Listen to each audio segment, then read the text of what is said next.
Ang mabuting balita ng Panginoon, ayon sa sulat sa mga taga-Efeso,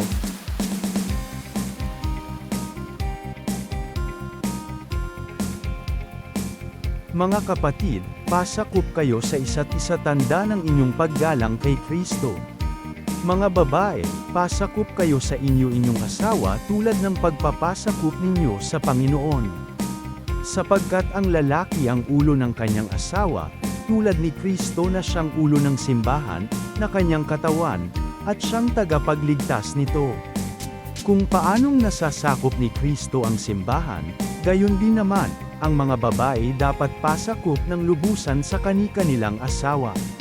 Mga lalaki, ibigin ninyo ang inyong asawa, gaya ng pag-ibig ni Kristo sa simbahan, gaya ng pag-ibig ni Kristo sa simbahan. Inihandog niya ang kanyang buhay para rito, upang ang simbahay italaga ng Diyos matapos linisin sa pamamagitan ng tubig at ng salita. Ginawa niya ito upang maiharap sa kanyang sarili ang simbahan, marilag, banal, walang batik at walang anumang dungis o kulubot. Dapat mahalin ng mga lalaki ang kani-kanilang asawa tulad ng sariling nilang katawan.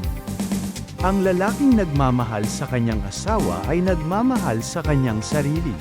Walang taong namumuhi sa sarili niyang katawan, bagkus ito'y pinakakain at inaalagaan, gaya ng ginagawa ni Kristo sa simbahan. Tayo'y mga bahagi ng kanyang katawan. Dahil dito, iiwan ng lalaki ang kanyang ama at ina at magsasama sila ng kanyang asawa, at sila'y magiging isa. Isang dakilang katotohanan ang inihahayag nito, ang kaugnayan ni Kristo sa simbahan ang tinutukoy ko. Ang mabuting balita ng Panginoon.